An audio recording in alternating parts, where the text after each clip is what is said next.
Hey, I'm back today to talk to you about the Watchmen. And today I am going to talk, I'm going to do something a little different.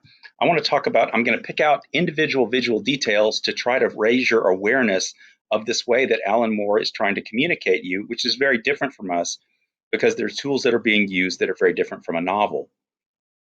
The first thing you can ask is, why are these visual details important? Why are they not just trivia? First of all, like literary terms or unusual literary features that are used in books, they involve the reader. They ask you to take part of the interpretation because there are things which you have to search for, pay attention to, or put together to find meaning.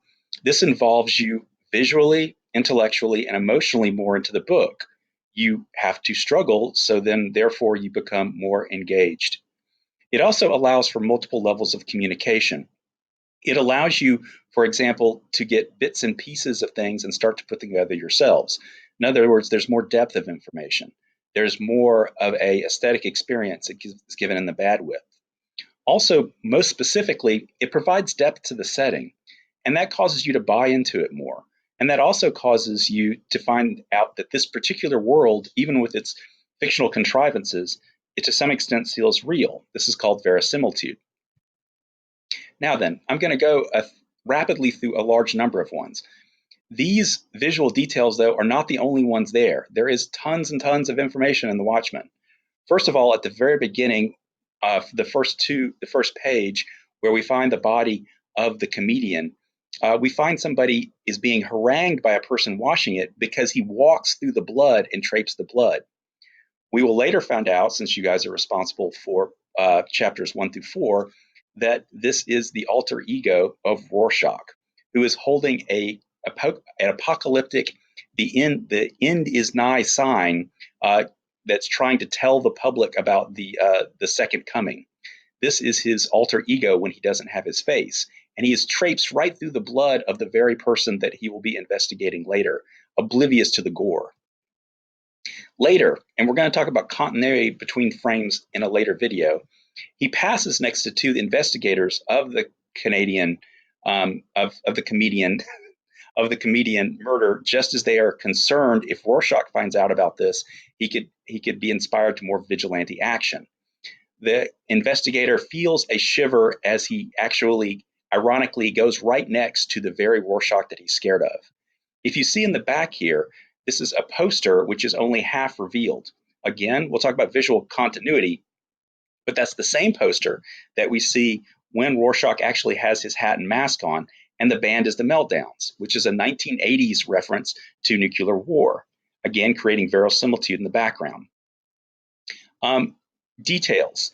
The world building here is very important. Who watches the Watchmen? We have not been told yet of the protests against the superheroes, but that's foretold there. And will he have Pale Horse, which we're going to find out later in the chapter is the name of a band. That is, of course, reference to the pale horse that death rides on.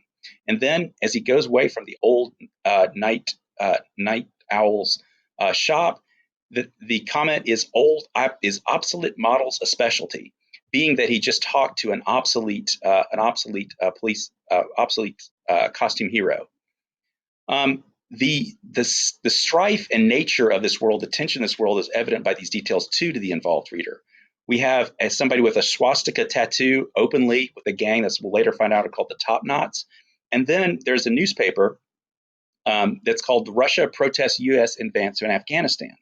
We know that the United States never went to Afghanistan, so we know that this is part of an alternative world that has some very sinister aspects to it. Secondly, when Rorschach visits Night Owl, another detail: why is Rorschach taking Night Owl's sugar? What does he want to do with that? The involved reader has to ask that question.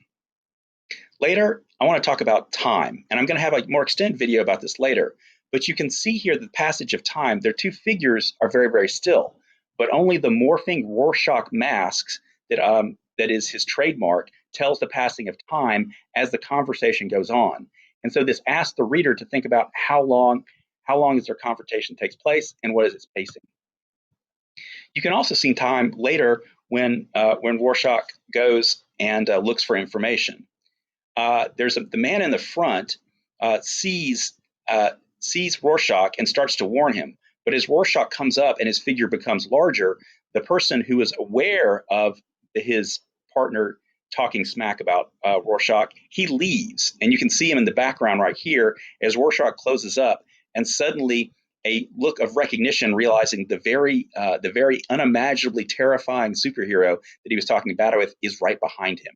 And we are caught into this by this use of these visual details in time. Lastly, juxtapositions at the end of sections, like when Rorschach tries to warn Ozymandias. We have the Doomsday newspaper right next with the action figures that Rorschach was playing with. The silliness of the dolls and the merchandising of the superhero brand that Ozymandias is doing with his empire, juxtaposed by the Doomsday Clock is coming because of the aggression between the Soviets and the United States. Details are really important as well. So right here we have an advertisement of Madison Square Garden, Pale Horse, the rock band, which again is a reference to death. We have Kristallnacht, which is the grim night that the Jewish shops were destroyed. And then also, as with other places, who watches the Watchmen? This constant graffiti. Also, very visible, this advertisement for Mongo, this fast food, appears to be some kind of maybe Indian fast food or something like that. And there was also a box of this that could be seen as Rorschach left Night Owl's shop. Lastly, at the end of this unit, we understand this is a very different world. A couple of details. One, this is a very, very odd-looking bird, the product, for example, of maybe Ozymandias' genetic engineering. I don't know. Also, we see some open physical intimacy here that would be unusual for this time period, or at least to be in that open. So there's a sense of like a real details with lots of this details. This makeup style seems very, very much part of this world, but maybe not ours. All of these details try to make a more realistic situation. So to review, why? Involve the reader, allow for layers of plot, depth of setting, and to create greater verisimilitude. What happens is that Moore was doing a really hard job in this first section to try to involve you and train you into the techniques that he was going to use, so he then can communicate with you in later chapters. He is asking you to be a sophisticated visual viewer as well as a sophisticated marker of plot and literary terms. And that's what makes reading The Watchmen so rich.